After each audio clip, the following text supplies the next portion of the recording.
Begin the current Daf, Mesech Shekalim Daf begin on the bottom line of Roma Beis, where the Gemara continues to explain halacha about previous Mishnah, discussing the excess funds. We brought this in because we're talking about the Moshe Shekalim, but then we had discussion regarding all the different types of funds and the excess and where they go to when you have leftover monies.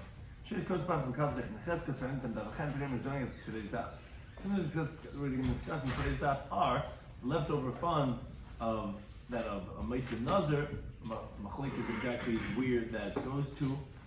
Meiser Ani, that it goes to Tzedakah. Meiser Shavai, person that was in captivity, goes to those captivity. Meiser Mes, if a person died, what you do with the leftover funds that you collect for that dead person. The Gemara brings a story when Rabbi Shloimy was slighted, and for two different reasons, of a student and certain halachas that we learn out from that. And the Gemara concludes with the times of the year for Trumas Alishka and Ma'aseh Behemah, that was done during 3 times of the year, and what those times actually were, which that relates to Granish al Ma'aseh Behemah. The halacha is that every single year you have to take off 1/10 of the flock from the new animals that were born. You have the new animals go into a corral and you put them through this narrow area, and the 10th animal gets marked, and that's the Ma'aseh Behemah.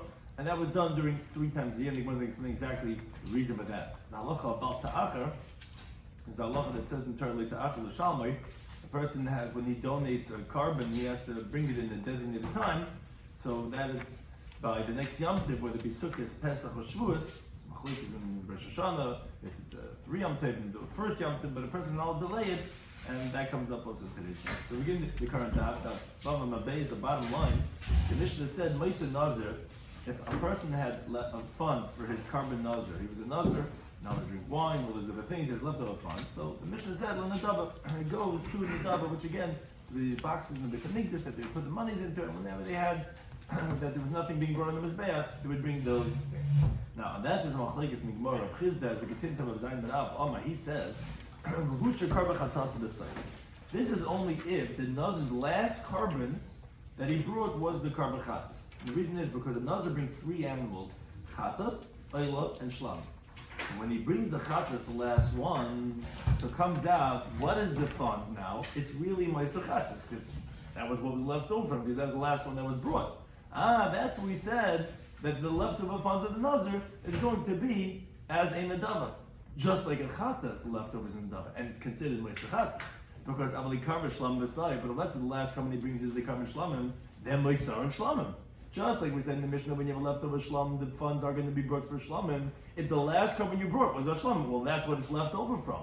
This time we said meiser nazir is for the dava. It's only if the last one he brought was the chatas, and then it's like the meiser b'chatas, which was in the dava. That's how Rav Chizda understands. But Reb Zeir, he disagrees. He says no. I feel like karbu shlamim with the say.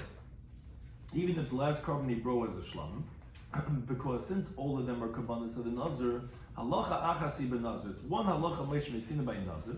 Shetia meisar in the dava, that the kabbanas of a nazir, the leftovers are going to be brought as a nadava. So even machlek is it specifically if or the last one was a chatos, or no matter which one, that the leftovers are going to be a nadava.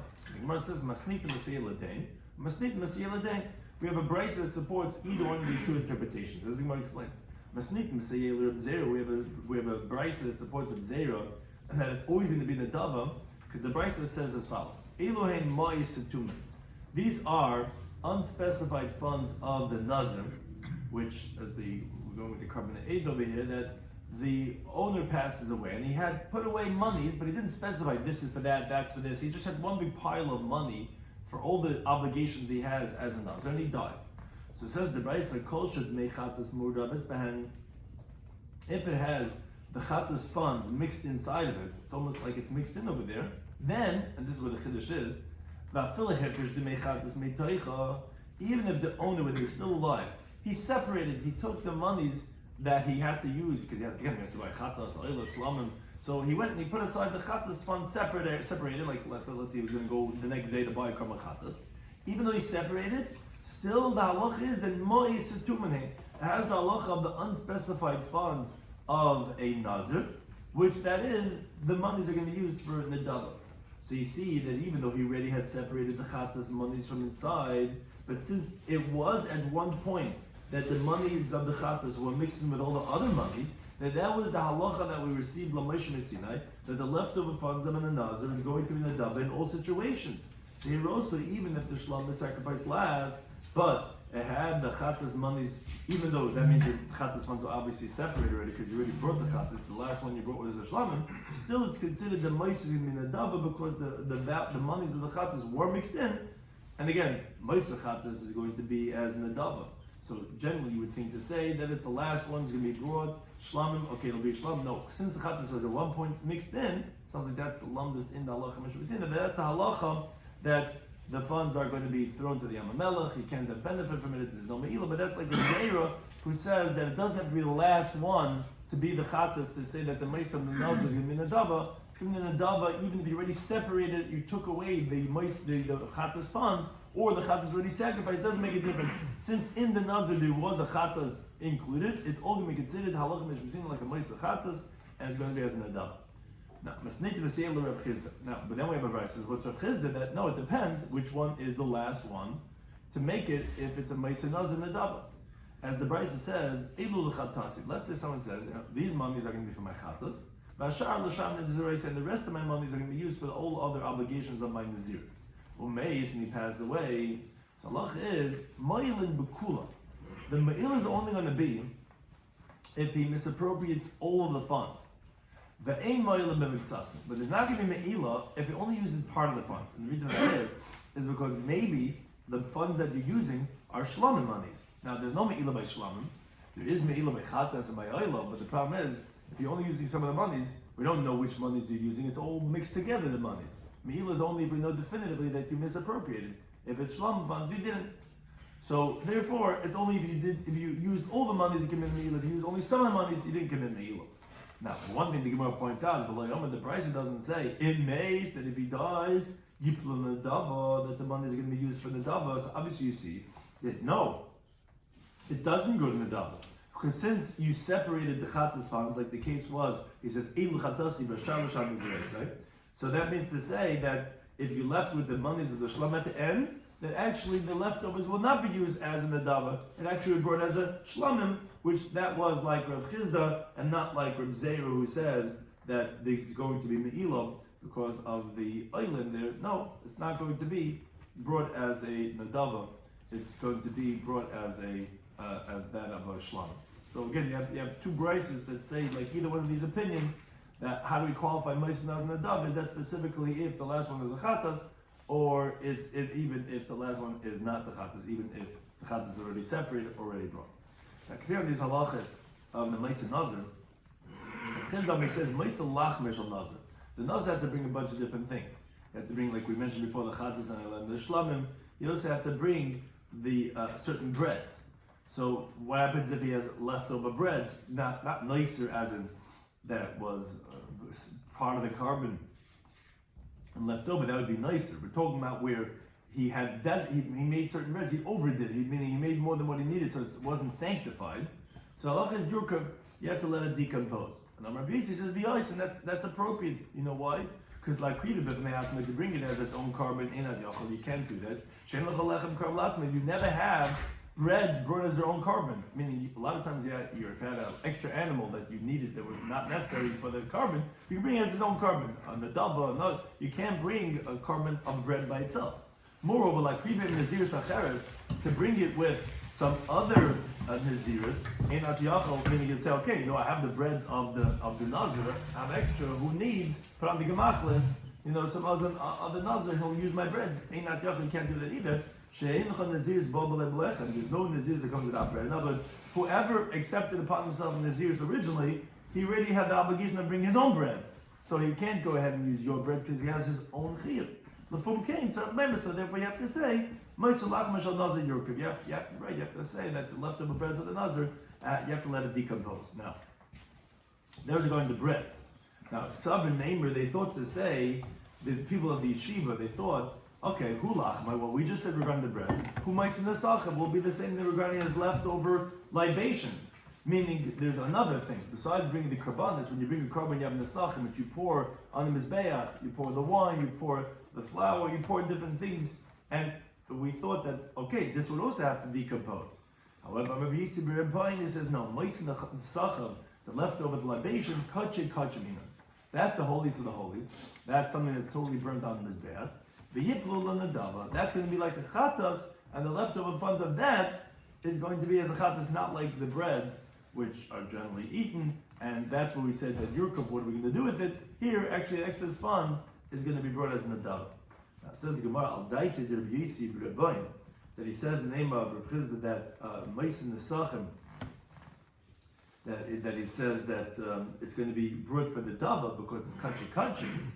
So he says, you come out, and the girsa is, I'm taking out a lot of words over here, Shmuel, Rav Chizda, Rabbi Lazar, that's the girsa that's brought, Shalosh Namer Davar Echad. They all three said one thing, meaning this idea that by kachim, if something is the holiest of holies, then it's going to be the leftovers going to be brought from the dava. What's this? So the girsa is Rav Chizda, Ahad Amar. So that's what we said before, that Rav Chizda holds that the leftover breads, specifically over there we said that they're going to be yurkav, they're going to decompose. But, as we inferred, but the Meisin Nesachim, the leftover of the libation, we said no. Why? Because it's kachi. So there it's going to be Meisar Nadav. Shmuel, Dam Rabbi Yisi says, Adan or Taman, when I was still there in Babel, Shamet Kal Rabbi Yehuda, Shal Shmuel, I heard Rabbi Yehuda asking Shmuel, here for Shikla B'meis, what's halacha if someone, we said this on the previous daf, he separated his shkalim to bring and he died. Somebody says, no, you should do Yipul Dava. It goes for the Dava, and shkalim are kachi because they're brought for the Karbanis Hatzibra, the Karbin Tamid, the Karbin Muslim. That's what the funds of the shkalim are for. So again, you see, there's something is kachi, that what you do is the leftover funds are brought as an Dava. And the third is Rebbe Lazar Didmar, as we learned, Moisar Asir Seifer Shalai, the leftover of the Isar Seifer, which the Kohen God would bring every single day. What do you do with it? So the Rabbi Shloimy says, he says you throw it to the Dead Sea, which means say you can't have enough, but there's no Me'ilah. That's what he also do with the leftovers of the Asir Seifer of the Kohen God. Rebbe Lazar, he says, no, Yipul of the Dava. Why? Because it's kachim. Because the pasuk qualifies and says that the Kohen Gadol's Asir Seifer is a chatas. So therefore, it has a halachic status as kachim. So therefore, you see these three Manda Amrim are all three saying the same thing. When something is an element of kachim, the halacha is going to be Maisar and Nadav, and the leftover funds are going to be brought as a Nadav. Okay, we did that next halacha, next Mishnah. Continue on this theme of the previous Mishnah regarding the leftover funds. It says the Mishnah, Maisar Shvuyim. If let's say there were people that were taken into captivity, so the leftover funds are useless shvuyim. Have to be used again for that same tzvek, for that same purpose for captives. Meiser Shabbat, let's say like the guy was taken into captivity, Pidgin Shvuyim, this person is in captivity, so Meiser Shabbat, let's say you have the extra funds, all the fees to pay to redeem the person. Turns out that you didn't need all those monies, Baruch Hashem, everyone donated online. So you give it Meiser Shabbat, that person when he's left free, you give him those funds.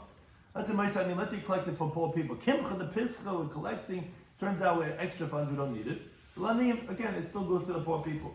Let's say collecting for a certain poor person, and everyone gives, and so you still give it to that poor person. Let's say you're collecting for Masaskin, they're collecting for the dead people, and there's leftover funds. So the Mason, you use it for dead people.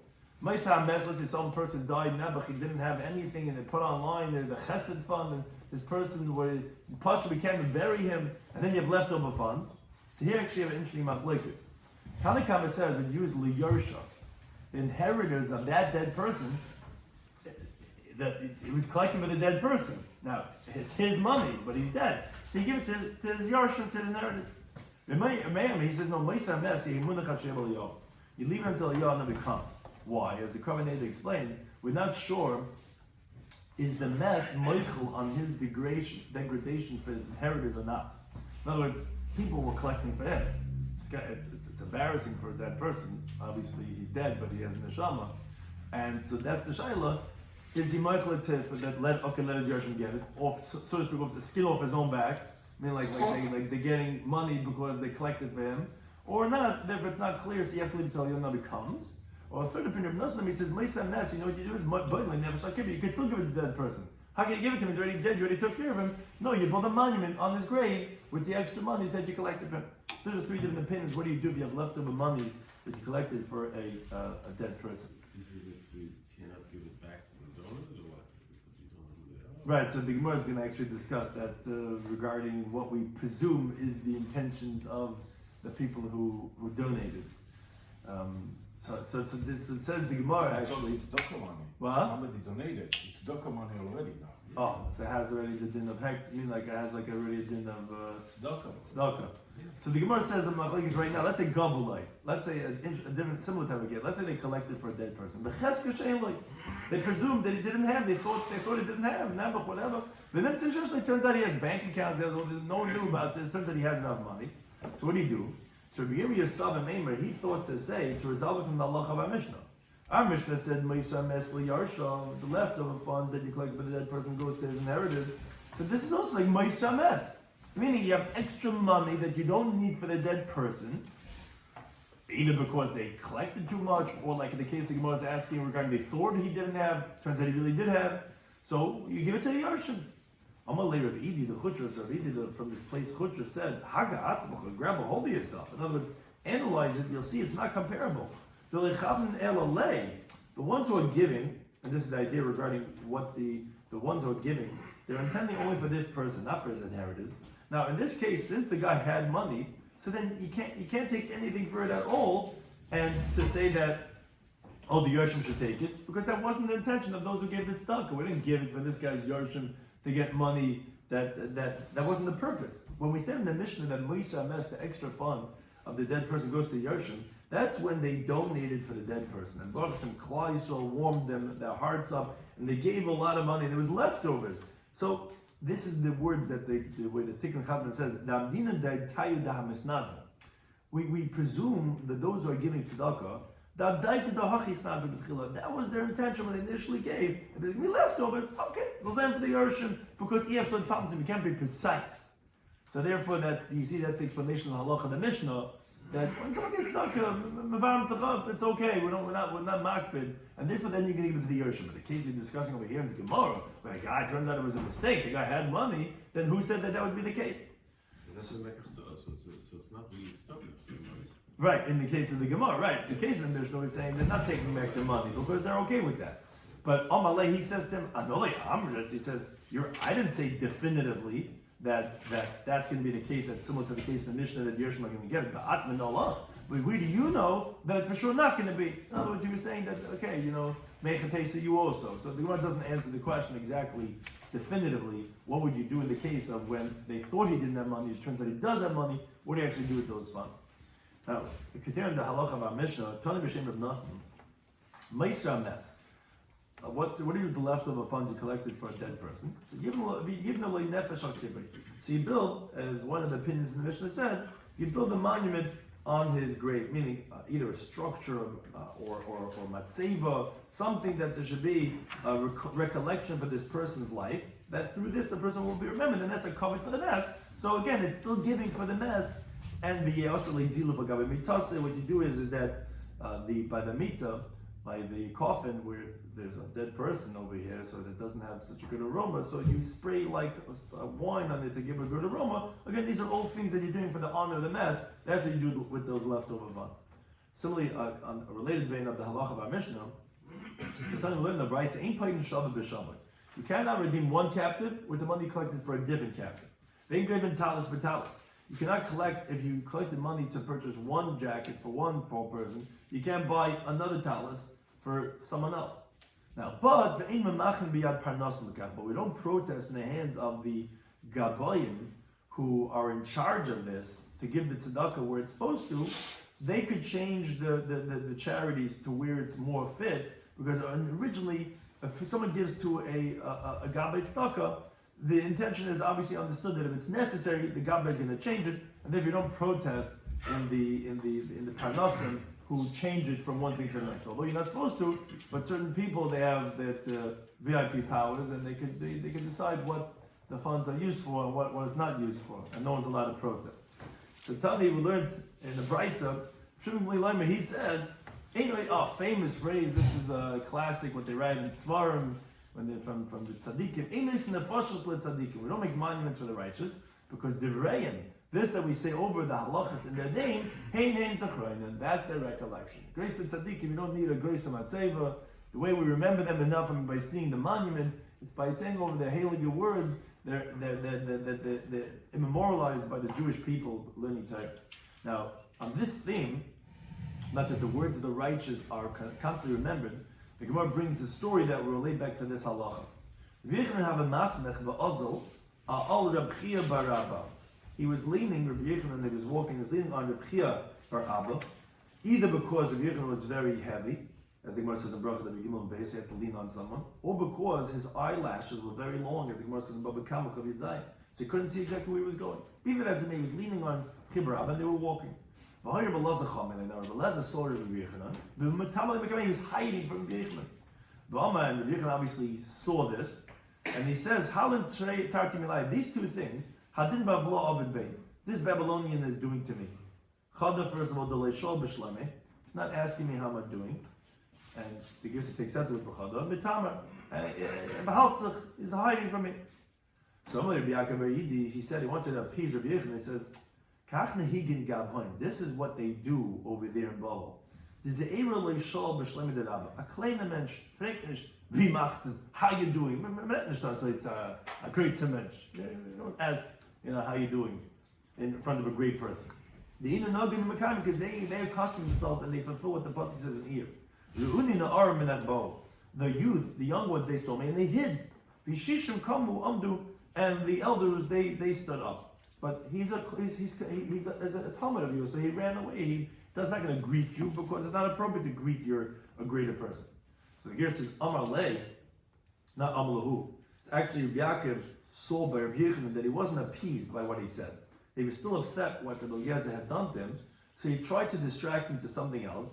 And from what Rabbi Yochanan was going to respond to him to his question, Rabbi Yochanan himself will learn that it was appropriate what Rabbi Eliezer did, that he hid himself. Like he ended up saying, Yoish Rabbi Elazar Avid. What did he say? He says, he asked him the following question. I asked Rabbi Yochanan, what's the halacha? You're allowed to walk in front of a getchkin. You're allowed to walk in front of an idol. So he said, Amalei, so Rabbi Yochanan said, not publicly, Yakar? What type of honor are you giving to the idol? In other words, what's the difference? Why shouldn't you walk in front? Like you make it sound like as if you should give some type of honor. This that you don't want to walk in front of it is as if you're afraid of it. To the contrary. They walk in front of it and blind its eye, and you'll show that you're not afraid of it. So once Rabbi Yochanan responded that if you don't walk in front of something, it shows like as if you're afraid of it, as if you're giving some cover. So he says, Amalei. So he said, Yoish Rabbi Elazar Avid will ever come up. That's Rabbi Elazar did appropriate that he didn't walk in front of you. He showed that he's afraid of you. So that's showing year of a Talmud Chacham. So it's appropriate that he didn't walk in front of you. Okay, that was one problem that Rabbi Yochanan would yes. But this Babylonian did another thing to me. He didn't say over the teachings that he heard from my shiur. Didn't say it over in my name. He said he just says it over. So Nichnu in front of Rabbi Ami Basi. So Rabbi Ami Basi, they went in front of Rabbi Yochanan to appease him and to talk to him that it shouldn't be angry in Eliezer. So it shouldn't come out what happened with a Shrekel Chamaisa that they're going to tell him. Amalai, they said to him, Rabbi, there was a certain story that happened in the shul of coppersmiths. There used to be in Talmudic times that certain professions would have their own shtibel, their own shul. So the coppersmiths, there was the coppersmiths shtibel in the Lower East Side. So this was what they had a story that Benagar, there was a bolt, Sheisberish Gluster, that had on the edge a knob, so one end was thick, and you could grind garlic with that. So although it's a bolt, which is meant for like a door or whatever, but since one end is thick, you could use it as something to grind with. Shenechliku, that there was a dispute between, as we continue to Zayin al-Beis, Rabbi Eliezer and Rabbi Yesi, which was, are you allowed to move such a bolt on Shabbos to close a door, because you should say it's muktzah. On the other hand, you say that no, it has halach of a kli, because you could use it to grind. So that was the machlekes that they had. They got such hits the machlekes, they tore a sefer Torah in their anger. So the Gemara says, "Karas v'taita." Could you entertain to say that they deliberately tore a sefer Torah to to in their dispute? Ella rather says, "Shenikra sefer Torah." That this guy's trying to bring a riot from the sefer Torah here. He's pulling this way, he's pulling that way, and by mistake, a sefer Torah tore. But again, a sefer Torah tearing is obviously a shrekel thing.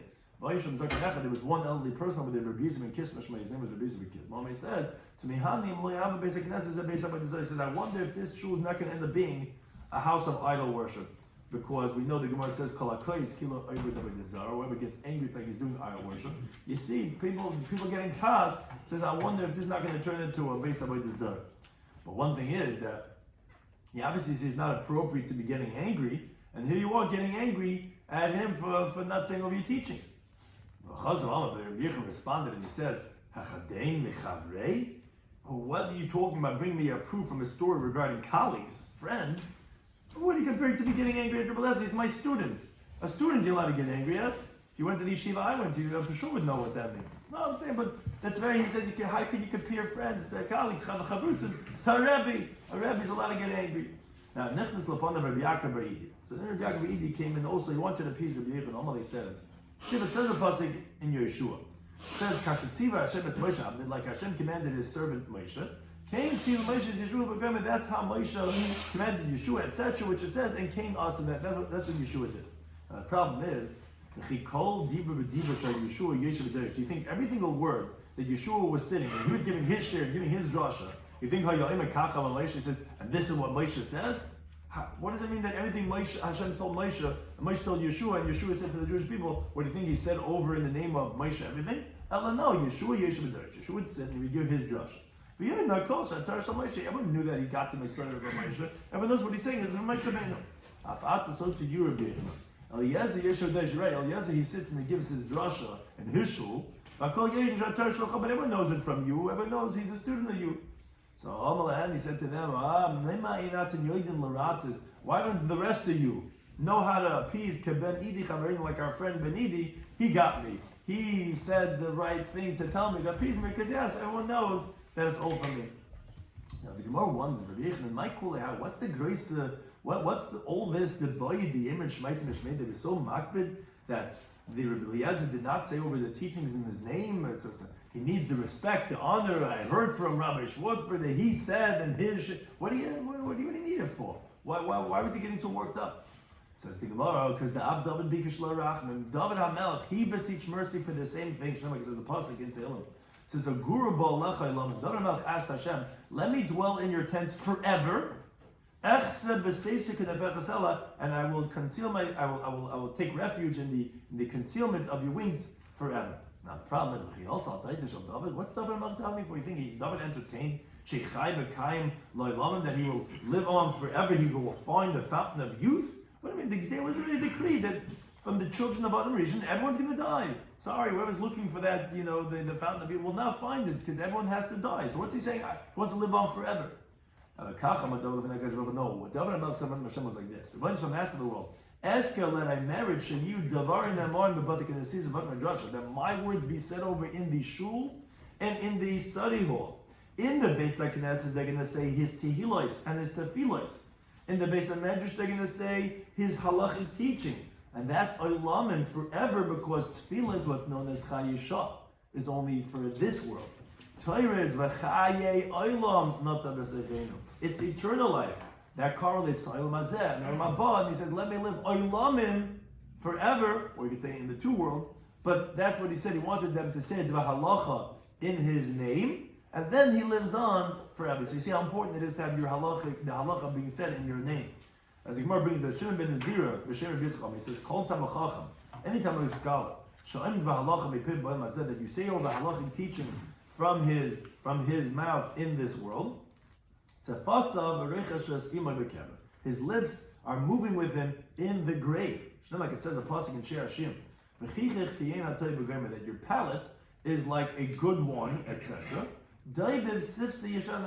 Moving the lips of those who are sleeping in the grave. What does the sleeping people in the grave have to do with wine? So that just like this pile of grapes, when it's fermenting, when you're making wine, the person would just put his finger on it. Right away starts moving. So to the lips of the righteous. Once you say over from the mouth of the righteous, so he's saying, incredible thing if you really think about it, the way the Gemara is saying it, their lips are moving with them in the grave, because the light of the Torah comes out of the mouth of the one who says it. It connects with what's the remnant of the soul. That's the reason why we go to Kibbutz Tzaddikim or any kever for that matter, is because there's a little remnant of the person's soul over there with the person in the grave, and therefore his lips are moving, which it reaches the root of the one who had said over this teaching, like the Komer Shel HaNavim, and if you say it over, you're activating that Talmud Chacham, and that's why by tzaddikim they're very makpid when to say over the names of the tzaddikim, the Mayrom, the Tanoim, because it's mamish the bechina of that person. You get the hasharas hanefesh of that. You're mamish connecting with that Talmud Chacham that they say it's kedai even just to say the names. That's actually by the Be'er Goyla and then Shulchan Aruch. It just says the names. Even that the grace of tzaddikim would say over because the names are what of these tzaddikim that actually you're connecting with when you say it over, and their lips are moving, and therefore, Rabbi Yochanan was very makpid because if you say it over my name, then it's going to be attributed to me, and his lips are going to be moving in the grave, and he'll live forever like David Mel fast.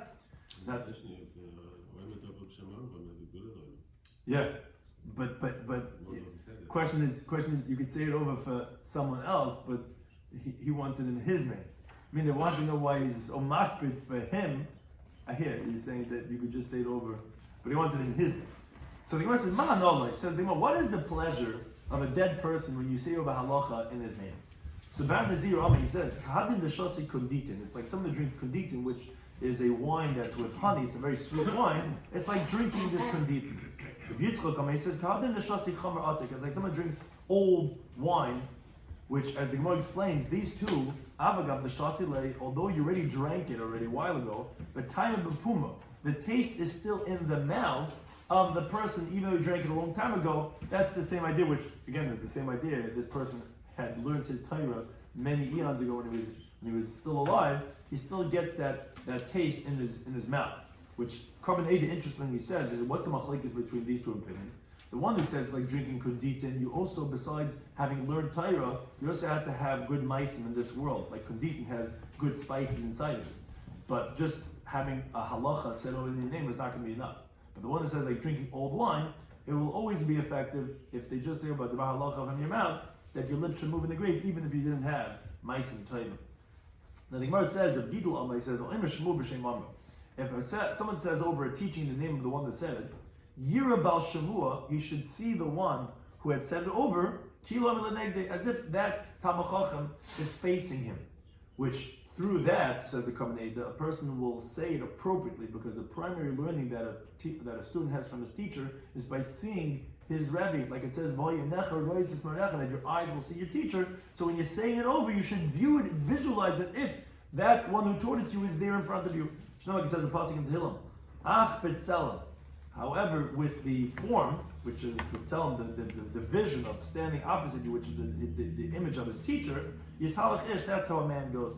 So to Ksiv, the pasuk says in Mishlei, Rav Adam, which is many different ways how to interpret this pasuk and even the Gemara over here. The many of man, Yikra Ish Chazdai, calls a man of kindness. What does this mean? It says, Zesh Sharkalav, this all other types of people. Shkarbaneda has two different interpretations. Either Rav Adam means Rav B'nai Adam. Most people will be Yikra Ish Chazdai, will call it his Chazdai, like Torah is called Torah's Chesed. He'll call it Chazdai, and he'll call it his own Torah, and he's not makbid to say over the name of the one who says it. There's these people played right there. He says it over in the Eigen and Nunman. That's the rest of the people. Or a different interpretation is Rav Adam means the Rav Sheba Adam, the great people, someone who's great in Torah. He'll be Yikra Ish Chazdai. He'll call on every single person Chazdai. His Torah's Chesed will be on his, meaning he'll say it over the name of that person, Mepi Ashmur. So it's either opposites. Either it's talking about the one who does the right thing, but being that as me, you're supposed to say the name of B'Shem Amrei.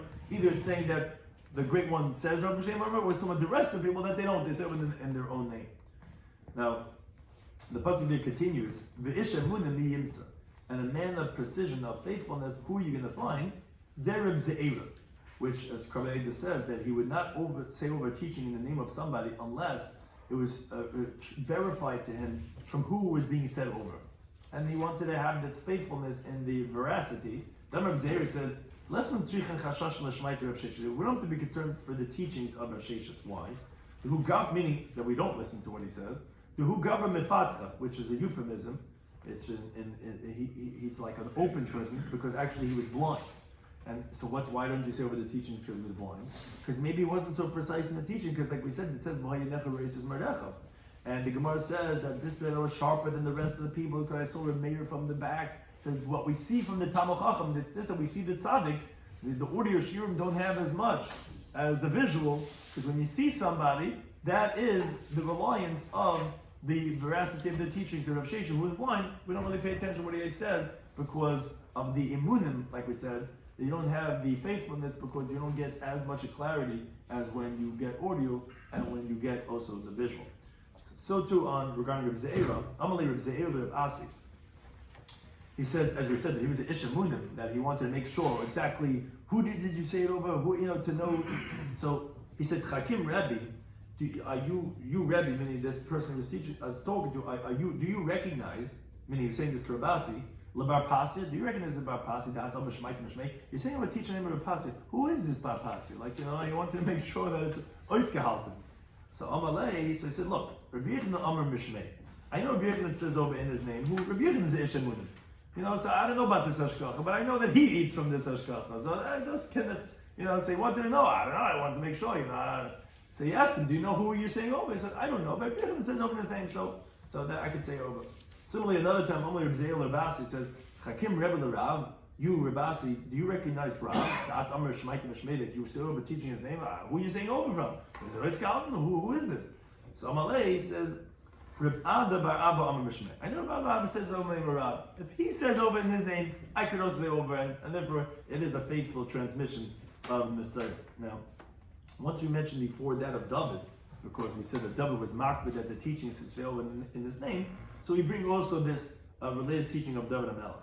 Says the Gemara, Ein dar she'ein bo litzana. There's no generation that you don't have litzana.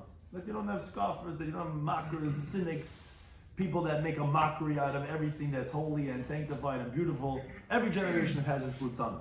As the Gemara says, B'dairai shal David, in the generation of David, Mahu Yiprutz HaDarais. What did the Prutz and the outrageous people in the generation do?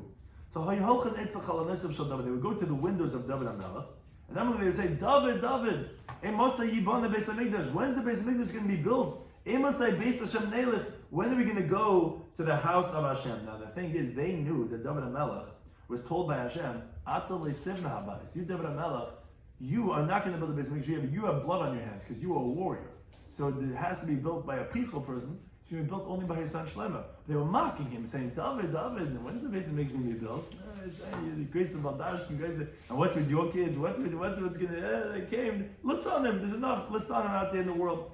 But and David would say, although they're doing it to get me angry, Yavoy olai, let it come to me. That's the terminology of an oath. If I wasn't happy when they would say that, that's like the pasuk says in Tehillim.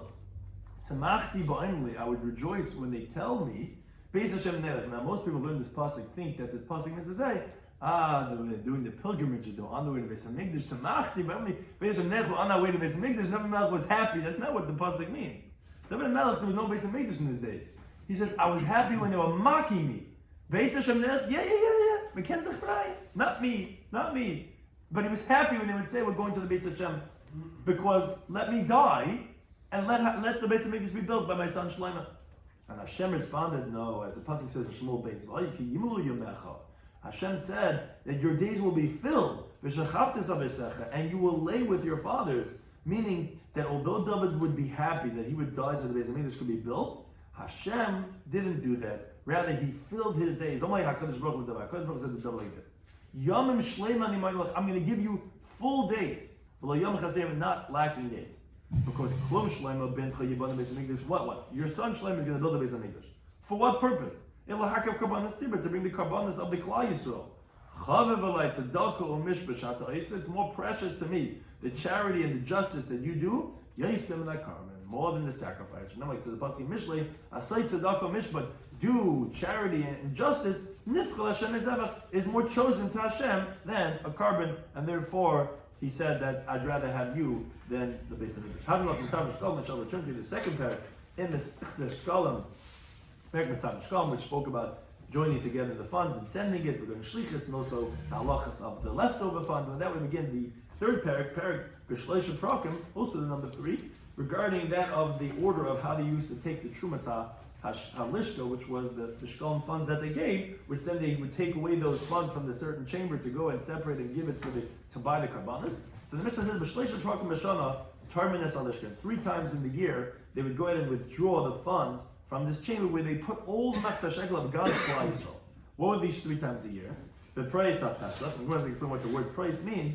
It means 2 weeks before Pesach, the price of Saras, 2 weeks before Shavuos, the price of Chag, and 2 weeks before Yom Tov of Sukkot. Now, interestingly also is that the Hin Granish Al Maisa Behema did it Bekiva. According to Bekiva, those same exact times were established by Chachamim that the new animals that were born from the flock, which you have to take off every 10th animal and give it as a carbon as Maisa Behema, that's going to be forbidden until you take off the Meiser. Those are the periods, as the Gemara in Becharis explains why we're calling this Geirin.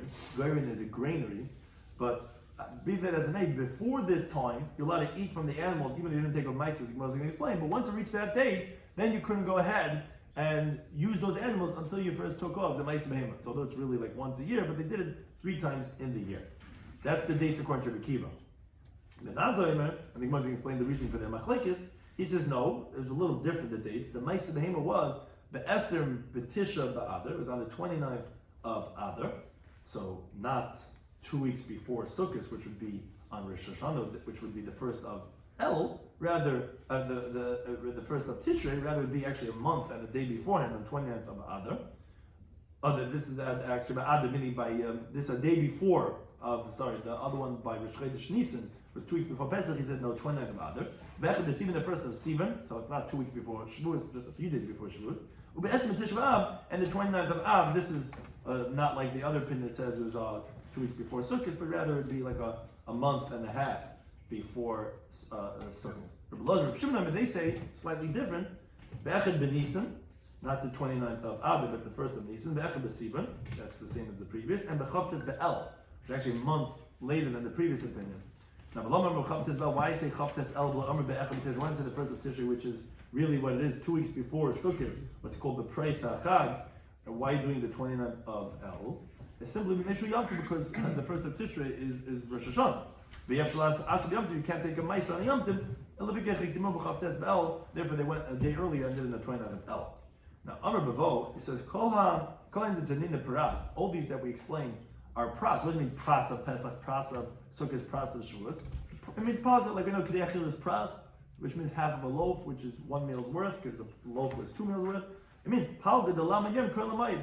Half of the 30 days before Mayit Shadar Shebel Chaysa, we know Shleishim B'Kei Machag, which actually, especially this Yom Tov Pesach, we do 30 days before we start darshaning in the halachas. So 30 days before Yom Tov, that's why the B'Dikas Chametz starts 30 days before. The Yom Tov really starts 30 days before. Half of that, what's called price, is 2 weeks before the Yom Tov, and that's when the halachas of the Trumas HaLishka were, and that's when the Kohen Shabbat was, when you would start doing that in Maisa Behema. Now the Mishnah said, Behem Gramis B'Chulu, we had a 3 machlokes regarding if this was exactly the same as Maisa Behema or was it slightly different. But according to everyone, it was basically around the times of the Shalosh Regalim. What's the reason for that? So the Gemara brings 3 different reasons. It says Nehishem Pirkei Leida, because that's when the animals are giving birth, meaning the more mature animals are giving birth before Pesach. The delayed ones are coming before Shavuos, and then there are those who don't give birth until between Shavuos and Sukkot. So correlated to that, the Chachamim Masak in those 3 times of a year to give Maisa Behema. He says no, a different reason. We want that there should be animals for those who are oiler regel, who are doing the pilgrimages, and that is since the animals that you're not going to do the Maisa Behema until right before Yom Tov, so people are going to delay their animals until that time because they don't want to shecht it until they take the Maisa at the time of the Goyim, which is near the Yom Tov. It's going to turn out that there's going to be animals around for those who are oiler regel, whether to eat stam on Yom Tov or whether for their karbanas. So they specifically held off until then, and then they're going to take off the Maisa Behema, and now the rest of the animals are going to be available for sale. Rabbi Yehuda, he says a third interpretation. He says that it shouldn't come to Baal Ta'achar, meaning so too for Maisa Behema, which is also a carbon, a person would violate Baal Ta'achar. Like the Gemara says in Rosh Hashanah Daf Yomi Beis, that you're not supposed to delay bringing past the Yom Tov your animals. So therefore the Chum Masakin that near the Yom Tov, that then you'll take off your Ma'aseh Behema. You'll bring it to your Yerushalayim when you're Oil Regel, which Amar B'Yisi says, Kol HaMashal Tivla, because whoever delays his tithing from untithed, meaning of the animals, because that's also called Ma'aseh. So it's called Tebel. Again, Oil Bal Ta'achar, he would be violating Bal Ta'achar. So therefore, not tithing or tithing and not bringing is a problem. So therefore they made it right before. So you take off your Ma'aseh Behema, you bring it to the Beis Hamikdash, and that's why they did it 3 times a year during the times of the Oil Regel, of the Shal Shekal. So when we discuss in today's Daf from Shekalim Daf Zayin, we said in the Mishnah that Ma'aseh Nazir, leftover funds of Nazir, goes to Nadava.